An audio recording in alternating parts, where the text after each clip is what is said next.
Naam, bismillahir rahmanir rahim, alhamdulillah wassalatu wassalamu ala rasulillahi sallallahu alayhi wasallam wa ala alihi wa sahbihi ajma'in wa ba'd. Assalamu alaykum wa rahmatullahi wa barakatuh. Abawuliza baffe ku Al-Mimbar Media Group mu kaseera kano twagala okusoma ebikwatagana n'okusala ebisolo mu nnaku zino eza Eid ezijja mu maaso awo. Ekisookera ddala njagala okubajjukiza nti okusala ebisolo kuno tekwava buvi mu bbanga ne kugwawo. Si kiragiro kya kubonereza abantu ba umma ya Muhammad sallallahu alayhi wasallam, wabula kuliko ensibuko yaako, era nga twasomesako emabegaawo ekyafaayo kya nabbi wa Allah Ibrahim gwe twakazaako era jjajja wabakkiriza engeri gyasengukamu okuva mu nsi ye mu biladi Sham mu Iraka n'asenguka okudda e Palestine. Bwe yava e Palestine bwe yazaalira Ismail n'amuleeta e Makka ne nnyina Hajara nga kakyali kato. Ate era awo mu kaseera ako twagala okulaba ekyafaayo ekyaddirira nga amaze okuzimba ennyumba biki ebyaddako. Allah subhanahu wa ta'ala ekyafaayo kino ekiri mu suratul Bakara aya 127. Allah subhanahu wa ta'ala bamala okubeera nga agabiridde Ibrahim omwana we Ismail, kubanga Ismail agamba rabbi habli minas salihin, ayi Allah nkusaba ompe ezadde, ompe omwana naye nga mulongoofu. Twabagamba nti ekyo mukisabenga nnyo oba osaba omwana ng'osaba ezadde tomala gasaba busabi n'okomaawo nti ayi Allah mpa abaana. Musabe abaana oyongereko nti abakuwe nga balongoofu. N'olwekyo mu tteeka eryo Allah agamba nti fabasharinahu bigulamin halim.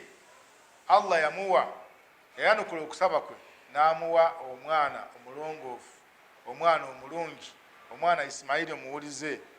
Naye agamba nti falamma balaga maahu saaya, omwana ono bw'amala okubeera ng'akuzeekuzeemu ng'akuze, ng'asobola okubeera ng'amutuma ku mirimu, asobola okumuyamba, era nga mukimanyi bwe mwakisomako nti yamuyambako bwe baali basitula ennyumba ya Kaaba ogizimba. Ekyaddirira Allah subhanahu wa ta'ala kubeera nga amulagira mu kirooto, n'amutumira ekirooto ekiragira Ibrahim okusala omwana we Ismail. Allah agamba mu tteeka eryo n'agamba nti kaala ya bunayya inni ara fil manami anni adhbahuka fanzuru madha tara. Omanyi ru'yatul anbiya, ebirooto by'abannabbi wahayi bwabeeranga bubaka. Bo tebalootanga ffe naloose nga embwa engoba, naloose nga nkukuba, naloose nga nkwagala nnyo, byoba oloose ne bikomaawo. Bo bye balootanga bwabeeranga bubaka. Kati ekirooto Ismaili kyeyafuna, Ibrahim kyeyafuna ng'asala mutabani we bwali bubaka, nga Allah alagira Ibrahim okubeera ng'asala Ismail ng'amuwaayo okubeera lillahi subhanahu wa ta'ala, okubeera ng'amusala. Ekigambo kyakitowerera Ibrahim. Ate nga naawe ampuliriza mu kaseera kano, nze ayogera naawe ampuliriza, abalina abaana atali omu, ng'olina dazini watandika n'eyokubiri, abalala balina, nawulira omwami yazaala abaana 9, naye seba mu baana abo 9 be yazaala oba 30 oba 4 oba buli omu baalina, kale wadde ng'olina 5. Allah ku ssaawa eno n'akuleetera nga kigezo, n'akusaba osaleko omu ku boolina, olina 5 osigaze 4, okwate ekisa omusale. Sirowooza nga kuffe kuliko asobola okufuna obukkiriza obwo. Awo olabira obuzibu wakati wa maama amuzaala ne taata. Ku byakafaananyi ogenda eri maama azaala omwana omugambe nti ekiragiro kiva wa Allah, batugambye Muzammiru tumusale, oba Ahmada tumusale, oba Zainabu tumusale. Kiragiro kya Allah subhanahu wa ta'ala. Ogenda bitandika otya, era kikyosuubirwa reaction egenda kubeera etya. Naye Ibrahimu alayhi salam obudde bwe bukya ku makya n'ayita mutabani we n'amugamba ya bunayya.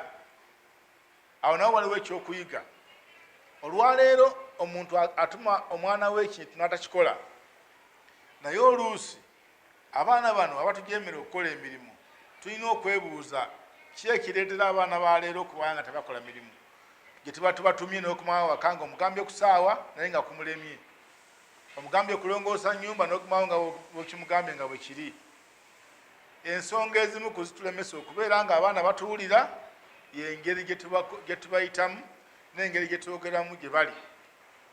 Iburahimu agamba ya abati yamugamba ya bunayya mutabani owange gwe katabani kubanga bunayya tasghiru lil ibn amuyise mu ddoboozi erisinga okumuwa ekitiibwa n'amugamba nti mutabani sooka ojje naye ffe bw'oba otuma omwana gwe ahmada gwe said gwe fatima kwegamba embeera eyo nkomewo wano nga temweze lujja luno nkomewo wano nga tosaaye wano naye bamugamba nti mutabani jangu oba muyite erinnya lye nga totaddeko gwe wabula muyite bulungi omugambe nti jangu bambi olujja luno nga olulaba twetaaga okutereezaako tuyinza okufuna abagenyi embeera ey'okuwa abaana ekitiibwa ebaleetera okukkiriza bye tubatuma naye okubaboggolera okubavuma abamu bavuma basirummwe nsange wano nga temweze wano eyo embeera kino ekintu Iburahimu kyali agendako kyali kinene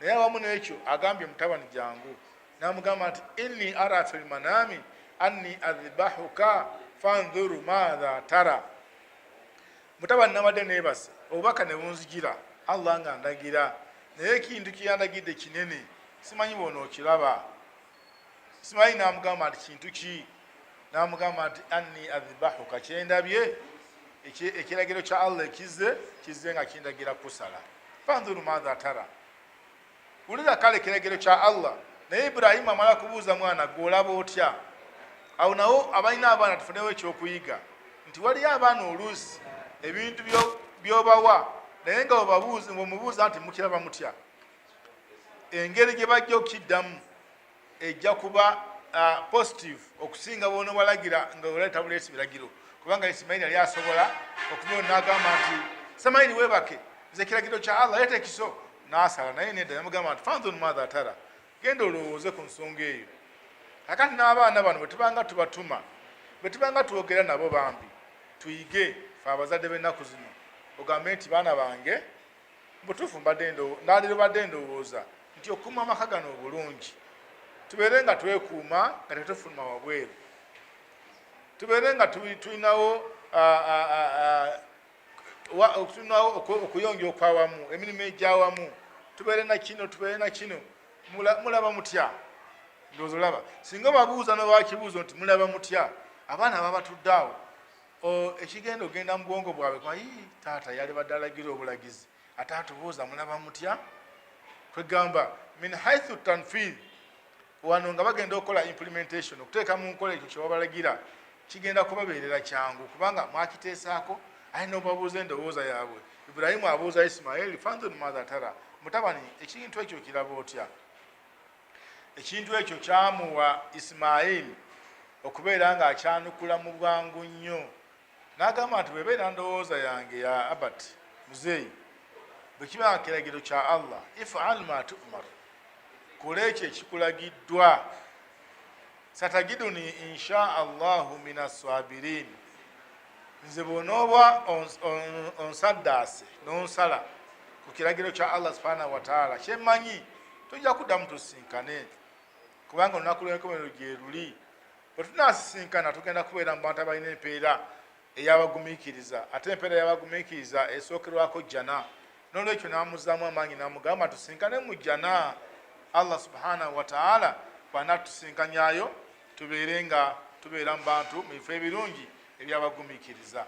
Bannanga bampuliriza ku mukulu guno ogwa Mimbara tufune ekyokuyiga twogerenga n'abaana baffe bulungi wadde ng'ekintu olaba nga kizito nnyo naye abazadde b'ennaku zino olw'okuba ekintu alabanga ekinene agamba nti kino sigenda beebuuzaako sigenda kwogera nabo kino ngenda balagira bulagizi n'alyoka avaayo n'obukambwe bwonna oluusi n'ekibooka atadde awo azze kulagira baana be so nga ate kyalibadde kyangu nnyo abaana bano kikkiriza singa muyise mu kuteesa nabbabuuza nti mukiraba mutya omuntu bwabanga ekintu ekyo akimukubuza bw'atyo kikwanguyira kakubeera bakulembeze singa bwe mukulembera mutula nabo butuuzi nobeera nga obabuuza bannaye njagala tukole bulungi bwansi mukiraba mutya bajja kukuyamba bajja kukikiriza mangu okusinga bwovaayo nti nze mbalagidde ngaomukulembeze enkyamukeere gwe nasanga ngaakyali mu nyumba ye ajja kundaba ebintu ebyo byongera abantu kubeera nga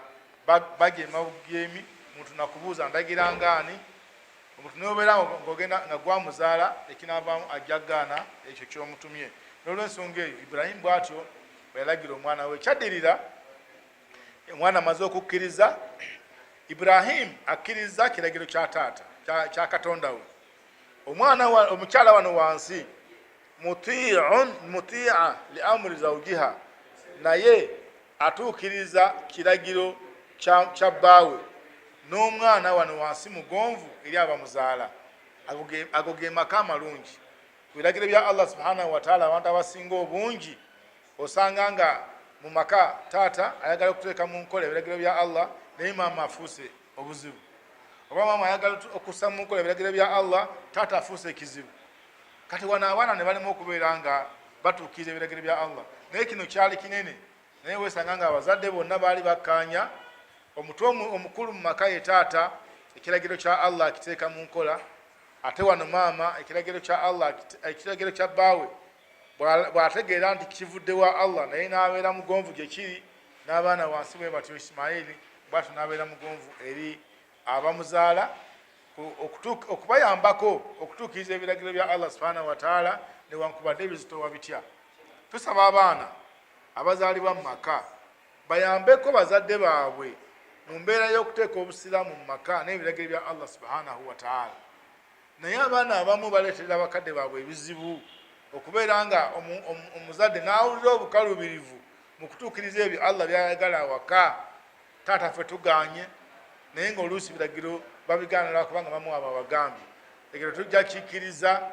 Taata n'awulira obuzibu ekivaamu kufuna puresha na ndwadde zitategerekeka lw'abaana kubeera nga bamulemesezza okubeera nga atuukiriza ebyo Allah byayagala mu maka ge. Isimayiri yakkiriza era ekyaddirira kubeera nga Ibulayimu atuukiriza etteeka eryo eryamulagirwa okubeera nga asala omwana oyo era fiilan n'aleeta ekiso n'asiba omwana ku maaso n'atuukiriza ekiragiro ekyo n'asala ekiso nga kyogi. Naye olw'okubanga Allah kino kwali kugezesa wabula si yali ayagala nti Isimayiri asalibwe, kwali kugezesa kulaba nga Ibulayimu asobola okukkiriza buli kyonna Allah kyamulagira. Ekiso tekyasala, n'akisalisa ogusooka ne kitasala, n'asala ogwokubiri ne kitasala, n'asala ogwokusatu ne kitasala. Ibulayimu ne bimusobera n'agamba kino ekiragiro n'akituukiriza ntya, n'omwana ne bimusobera paka Allah subhanahu wa ta'ala bwe yataasa Isimayiri bwe yagamba mu tteeka eryo lyennyini n'agamba nti wanadainahu falamma aslama. Bamala okukkiriza bombi, Isimayiri akkiriza okubeera nga asalibwa aweebwayo nga saddaaka, ne Ibulayimu akkiriza okubeera nga asala omwana we wanadainahu an ya Ibulayimu. Allah kyava atuma eddoboozi ne lifuluma nga ligamba nti ya Ibulayimu kad saddakta ru'ya, ekiragiro ekyazze mu kirooto tukirabye okituukiriza era oli mukkiriza. Inna kadhalika nagizi almuhsinin. Bwe tutyo nno bwe tuti bwe tugesa abantu baffe abakkiriza oluvannyuma ne tubawa empeera zaabwe ez'okulongoosa. Wafadainahu bidhibhin adhim. Allah subhanahu wa ta'ala n'ataasa Isimayiri n'aleeta ekyokusala eky'amaanyi kyeyalagira Ibulayimu alayhi salaam okubeera nga asala, kyava mu jjana nga kizze papasire kubeera nga kinunula Isimayiri alayhi salaam. Bw'amala okukola ekyo Allah subhanahu wa ta'ala n'aleka nga tteeka eri abakkiriza ku nsi kuno okubeera nga buli kaseera basala ebisolo olw'okubanga tuba tutuukiriza ekyo Ibulayimu kye yakola ekyokubeera nga yali agenda kusala mwana we. Allah n'amukyusizaamu n'anunula Isimayiri n'amutumira okubeera nga asala ensolo yava mu jjana. Okuva ku olwo nekitulekewo abakkiriza ffe abadda mu bigere bya Ibulayimu alayhi salaam okuva lwe yakola ekikolwa ekyo paka olwaleero twalagira okubeera nga tusala ebisolo taasuyan bihadhihi sunna, okubeera nga tukola tugoberera enkola ya Ibulayimu alayhi salatu wassalaam. kisigadde kubeera nga tusoma ebisolo ebisalibwa birina amateeka gaabyo getuteekeddwa okubeera nga tutegeera.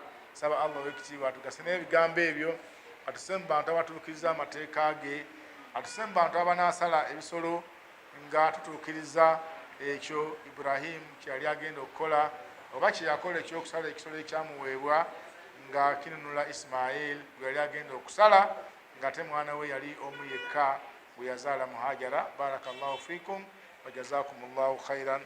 Wassalamu alaikum wa rahmatullah.